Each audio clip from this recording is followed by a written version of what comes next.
Hello guys, welcome to Psychology of Freedom. So ngayon, pag-uusapan natin yung path to personality integration. Paano ba natin mare-reconcile yung iba't ibang sides sa personality natin, yung four sides of the mind natin. So ano yung journey na dinadaanan natin usually?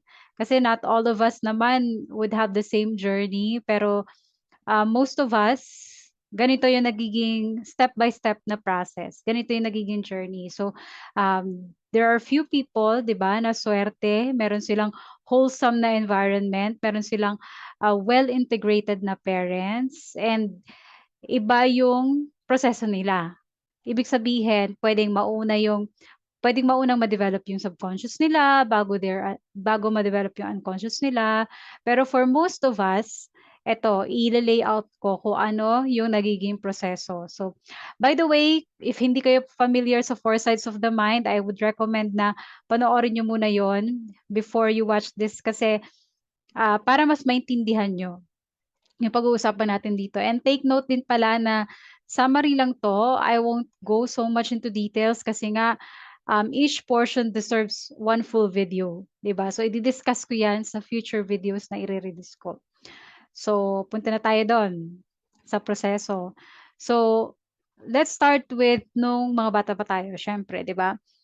Nung mga bata pa tayo, we start out subconscious focus.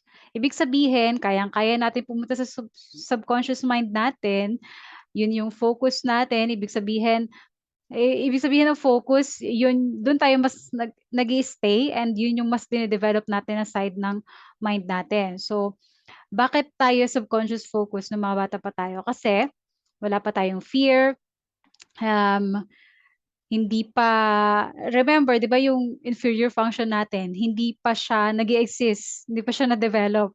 So, hindi pa natin alam talaga kung ano yung fear, hindi pa tayo naturuan kumbaga kung ano yung fear. Everything is learned, 'di ba? So, including fear. So, yan, most of our childhood, we show up as our most authentic self kasi nga wala pa tayong fear, wala pa tayong baggages, wala pa tayong trauma, mataas pa yung energy natin, mataas pa yung vibration natin. We only know how to play and engage with life fully. Wala pa tayong inhibitions. So, ganyan yung childhood natin. Subconscious focus tayo. But then, 'di ba? Pag meron tayong unconscious na parents, meaning hindi sila ganoon ka self-aware, hindi sila aware sa psychology, wala silang alam sa growth and development ng mga bata, hindi aware sa right way of parenting, and hindi pa healed yung mga wounds and baggages nila from their own childhood. So, kapag meron tayong unconscious parents, marami silang nagiging projections and expectations sa atin as their children. So, na-mention ko na yan before. Syempre, in-expect nila na ganito, ganito tayo mag-behave, ganito tayo mag-isip, or dapat achiever tayo, or mataas yung grades, ganyan. Or dapat architect ka kasi frustrated architect yung father mo, for example. So, sabi nga ni Dr. Shefali, yung mga parents, para silang director ng isang movie. Meron silang movie in their head and um, ikaw yung actor. Kumbaga, bibigyan ka nila ng script, ito yung sasabihin mo, ito yung gagawin mo, and you should be a good actor. And pag hindi natin nagampanan yon, hindi natin nagawa yung gusto nila mangyari, kumbaga tumaliwas tayo sa script and we take over as the director of our own lives. Ang nangyayari, nadja-judge tayo, nasasabi na suwail tayong anak, or hindi na natin sila mahal, or hindi na sila mahalaga sa atin, or punishment, pwede tayong i-disown, pwede tayong i-shame, pwede tayong i-guilt. So in other words, we are not allowed to be our own person. Pero sabi ko nga before, 'di ba, hindi nila 'yung fault as parents. Hindi nila 'yung fault kasi ganun lang din 'yung naranasan nila from their own parents. They don't know any better. Kumbaga, 'di ba? So wala tayong choice but to play a part in their movie. So, we change who we are into a version na gusto nila, na mapi-please sila. Otherwise, hindi natin makukuha yung essential needs natin as children, di ba?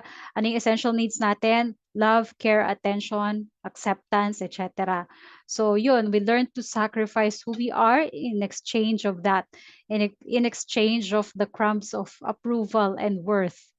So, ayan.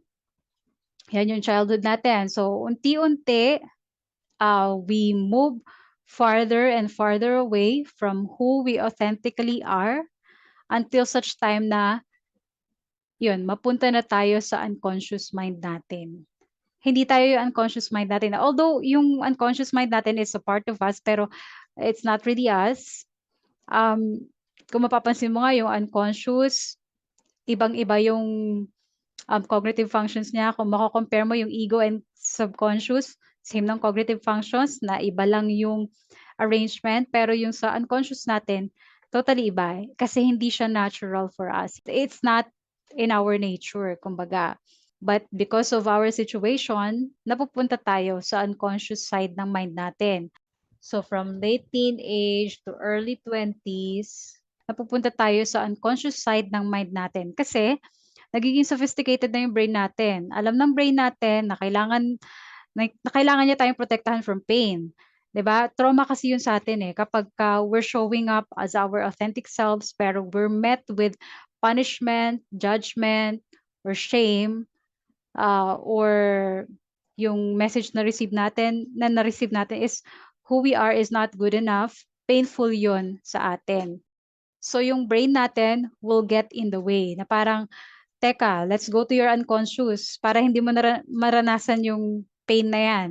So, defense mechanism siya ng brain natin for survival. In other words, yung ego natin was not allowed to exist. So, napupunta tayo sa unconscious side ng mind natin. And syempre, paano pa tayo makakapag-aspire sa subconscious natin kung hindi natin ma-develop yung ego natin? 'Di ba? Yun kasi yung prerequisite, 'di ba? Kailangan ma-develop mo muna yung ego mo bago ka makapunta sa subconscious. So ayan, napupunta tayo sa unconscious side ng mind natin. We become unconscious focus dahil sa pain and trauma na na-experience natin in childhood and even in early teenage years. And again, yung timeline is different from person to person kasi iba-iba naman tayo ng environment. Iba-iba tayo ng experiences, iba-iba tayo ng parents, 'di ba? So bawat journey is unique. Pero this is still the common path. So ayun, kung nung childhood and early teenage years natin, madali pang i-access yung subconscious natin. Dito sa unconscious era, unconscious focus na era natin, hindi na siya gano'n ka-accessible. Kasi ang layo na ng tinransition ng mind natin, 'di ba? From subconscious to ego to unconscious. So ang layo na ng lalakbayin ng mind mo just to reach your subconscious. Kasi kailangan pa yan dumaan sa ego. It cannot bypass the ego. So ayun, we have moved farther and farther away from who we really are. And dito sa unconscious focus na era na to, we're pretty much sleepwalking. 'Di ba? Unconscious nga, 'di ba? So hindi tayo mindful, parang robotic tayo, sunod lang sa kung anong sinasabi sa atin. Ito yung time na parang parang puppet tayo, puppet sa opinion ng ibang tao, sa judgment nila, sa beliefs nila. And most of our decisions are based on fear. So hindi natin na-realize pero fear yung driving force ng buhay natin at this stage.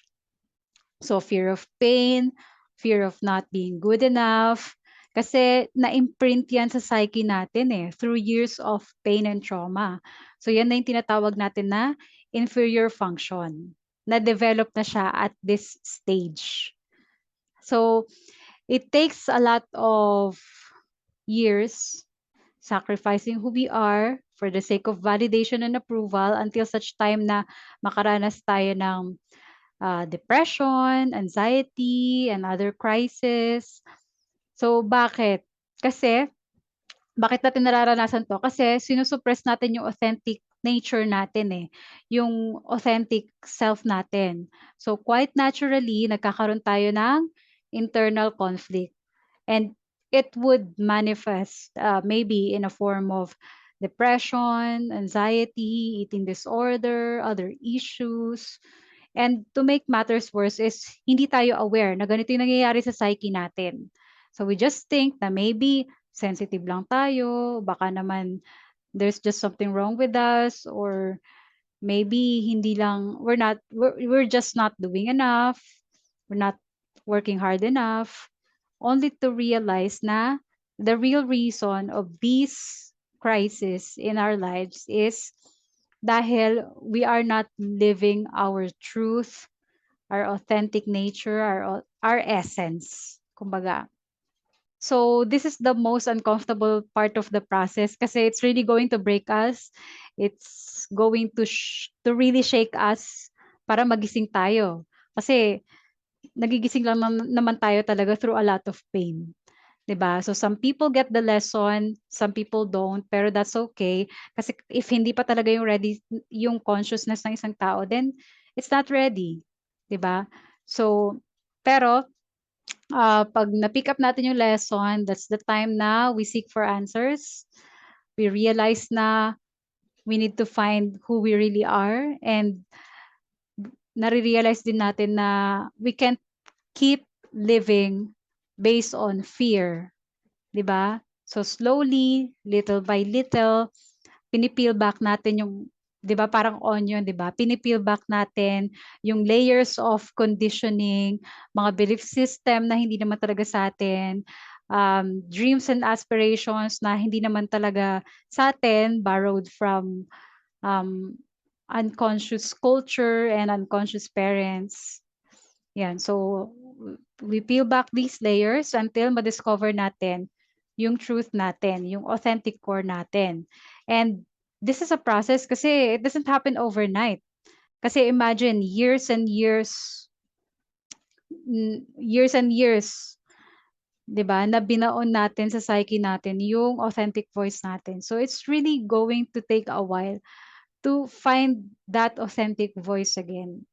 This is also the time na we might go to therapy and discover yung mga hindi pa na-heal na wounds natin in childhood. Basically, we do inner work. So we do these things over and over again until ma-reconnect ulit tayo sa authentic self natin. So that's the time na we go back to our ego. We begin to discover who we really are in terms of our ego, find our real purpose. And anong age nangyayari to, it really depends. Pero this can take place between mid-20s up to 60s and beyond. 'Di ba? Kanya-kanyang timeline. So, ayan, yun na yung ano, eh, once you wake up, yun na lang yung process, eh. Uh, Peeling back the layers na hindi naman talaga sa'yo, na hindi naman talaga authentic sa'yo, na hindi naman talaga ikaw. So, 'pag na-remove na yon yung mga parental conditioning, yung cultural conditioning, i-deconstruct yung mind natin with, a lot of things na, finid sa'tin until ma-access na ulit natin yung subconscious natin. And then we go back to who we originally were. So we go back dun sa time na wala masyadong fear, wala masyadong baggages, wala masyadong mental blockage, and yun, we become like parang we get in touch dun sa authentic self natin when we were children, na nag-e-engage lang with life, experiencing life in its fullness. Walang gano'n ka alam mo yun, yung idea, hindi gano'n ka-fixated sa idea of worth and validation and success and achievement, 'di ba?